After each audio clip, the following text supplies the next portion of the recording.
Ang ating paglalakbay bilang Katoliko-Kristiyano ay nagsisimula sa binyag. Ang sakramento ng binyag ay nag-uugat sa pagtanggap ni Jesus ng bautismo ni San Juan Bautista sa ilog ng Jordan. Kahit pa si Jesus ay matapat sa Diyos at hindi nagkasala, ay minarapat pa rin niya na sumailalim sa pagbabautismo ni Juan Bautista bilang makapangyarihang tanda ng pakikiisa ni Jesus sa kalagayan ng tao. Kadalasan ay pinagdiriwang at iginagawa dito kapag sanggol o bata pa lamang ang bibinyagan. Sa pamamagitan ng tanda ng tubig, ang sakramento ng binyag ay naghahayag ng kamatayan ng makasalanang sarili at pagbangon sa bagong buhay at sa isang bagong simula. May iba't ibang elemento ang binyag na tumutulong sa atin upang mapagtagumpayan ang mga hamon ng buhay at naglalayong paalalahanan tayo sa nagmamahal na presensya ng Diyos sa ating buhay. Sa binyag, ang tanda ng krus ay may mahalagang papel sa pagsisimula ng sakramento.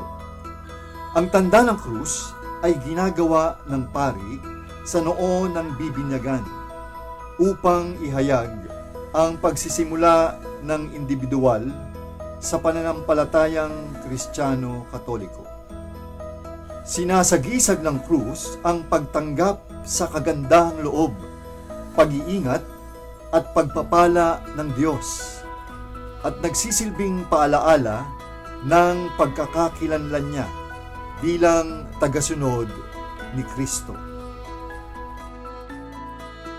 Ang tanda ng krus sa buhay Katoliko ay nagsisilbing pagpapahayag ng pananampalataya at debosyon sa iba't ibang mga pangrelihiyong gawain tulad ng panalangin, banal na misa, at mga banal na rito. Sinasagisag ng rito o rite ang pag-aalay ni Kristo ng sarili sa krus at ang kanyang muling pagkabuhay, habang hinihiling din ang pag-iingat at pagpapala ng Diyos.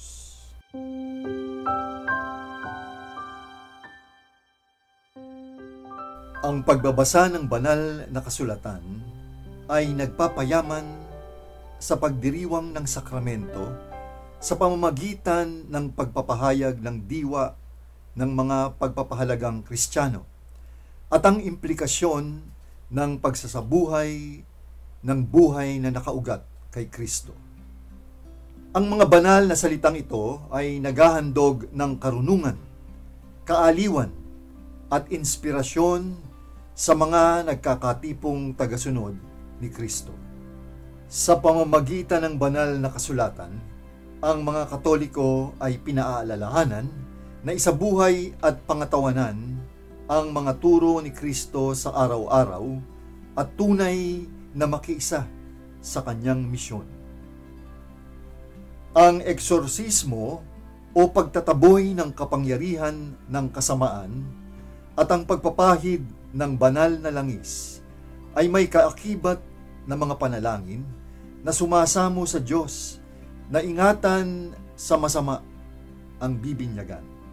Binibigyang diin ito ang pag-aalis ng kasalanan at ang pagtanggap sa pag-iingat ng Diyos, habang pinahayag din ito ang pagiging tanda ng pagsisimula ng bagong buhay kay Kristo. Pinaalalahanan nito ang mga Kristiyanong Katoliko na labanan ang mga tukso at sala at manalig sa lakas at kagandahang loob ng Diyos upang daigin ang kasamaan. Sa pamamagitan nito, ang mga Katoliko ay hinahandugan ng espiritual na kalakasan upang harapin ang mga hamon sa pananampalataya at manatiling tapat sa mga turo ni Kristo. Sa ating pang-araw-araw na buhay, ang tubig ay napakahalaga sa lahat ng ating ginagawa. Ito ay ating iniinom, pinanlilinis, ginagamit bilang batis ng enerhiya at iba pa. Kung walang tubig, hindi posible magkaroon ng buhay. Hindi lamang buhay natin, kundi ang lahat ng buhay sa daigdig. Ang kahalagahan ng tubig ay higit pa sa mga praktikal na gamit lamang. Ito rin ang pangunahing elemento ng binyag na sumasagisag sa pagdaan sa kamatayan ng dating sarili, patungo sa isang bago at ibinangon muling buhay kay Kristo. Tulad ng kung paanong pinapawi ng tubig ang uhaw natin, ay tinatanggal ng tubig ng binyag ang ating espiritual na pangungulila at nililinis at binibigyang buhay muli ang ating katawan. Mahalagang elemento ang tubig sa binyag sapagkat tanda ito ng pagsisimula ng espiritual na muling pagsilang at ng isang bagong buhay kay Kristo sa konteksto ng pagiging bahagi ng komunidad ng mga Kristiyano. Sa pagtakwil sa kasalanan, inihahayag ng bibinyagan ang kanyang pagnanais na talikdan ang anumang naghihiwalay sa kanya sa pag-ibig ng Diyos. Sa kabilang banda, ang pagpapahayag ng pananampalataya ay isang malayang pagpapahayag ng pananalig sa mga pinakamahalagang turong Kristiyano tulad ng Diyos, si Hesukristo, ang Espiritu Santo, ang Santatlo o Santissima Trinidad, at ang simbahan. Para sa mga Katoliko, nagsisilbing mahalagang paalala ang elemento ito upang umiwas sa mga tukso ng mundo o anumang maaring makasira sa ating pananampalatayang Katoliko. Ito ay nagsisilbing pangako natin kay Kristo na panatilihin ang mga pagpapahalaga ng Ebanghelyo at mga aral ng simbahan. Sa simbolikong kahulugan, ang paglulubog o pagbuhos ng tubig ay kumakatawan sa kamatayan ng lumang sarili at muling pagbaon sa bagong buhay. Sa buhay ng tao, ang mahalagang ritual ng binyag ay sumasalamin sa ating likas na hangaring magsimula muli at maghanap ng mga pagkakataong iwanan ang mga pagkakamali ng nakaraan. Higit pa rito, ang pagtanggap sa atin sa pananampalatayang Kristiyano at sa komunidad Kristiyano ay sumasalamin sa ating hangarin na tanggapin tayo at makaugnay ng iba. Ang pagpahid ng banal na krisma sa binyag ay isang sagradong ritual kung saan ang bagong binyagan ay pinapahiran ng langis na binasbasa ng obispo. Ito ay nagtatakda sa mga binyagan bilang mga kasapi ng pamayanan ng Katoliko at binibigyan sila ng lakas upang isabuhay ang kanilang pananampalataya at magpatuto sa Ebanghelyo. Tulad ng langis na nagtatalaga sa binyagan para sa kanilang misyon sa simbahan, dapat din nating sikaping tuklasin, akalapin ang ating tawag at gamitin ang ating mga talento at kaloob upang maglingkod sa iba at matupad ang ating layunin sa buhay. Ang pagtanggap sa puting damit at kandila sa binyag ay sumisimbolo sa espiritual na kadalisayan, bagong buhay at liwanag ni Kristo. Ang puting damit ay sumisimbolo sa katuwiran at ang paglilinis sa kasalanan sa katulad na paraan.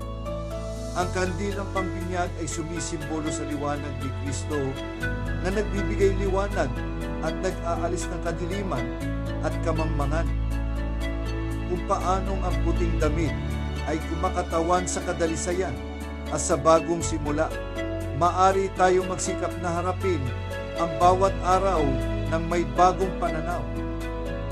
Maari nating gamitin ang larawan ng kandilang pambinyag bilang metapora para sa liwanag ni Kristo sa loob natin, na gumagabay sa ating mga kilos at desisyon sa buhay. Tulad ng sinabi ni Pope Francis, huwag kalimutan na ang pinakamahalagang pamana na maaari mong ibigay sa iyong mga anak ay ang pananampalataya.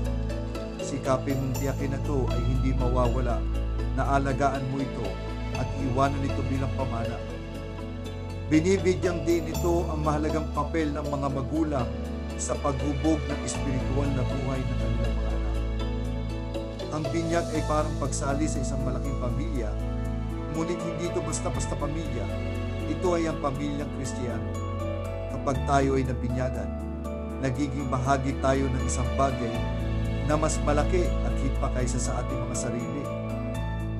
Ito ay parang pagtuklas ng bagong tahanan kung saan tayo ay kabilang, napapaligiran ng mga tao na may kaparehong paniniwala at pagpapahalaga. Sa pamilyang ito, nagtulungan tayo natututo mula sa isa't isa at sama-samang lumalago sa ating misyon na maglingkod sa isa't isa bilang mga tagasunod ni Kristo at sa ibang tao. Ang binyag ay hindi lamang isang beses na kaganapan kundi isang panghabang buhay na pangako na lumakad sa yapak ni Kristo at magsikap para sa kabanalan sa lahat ng aspekto ng ating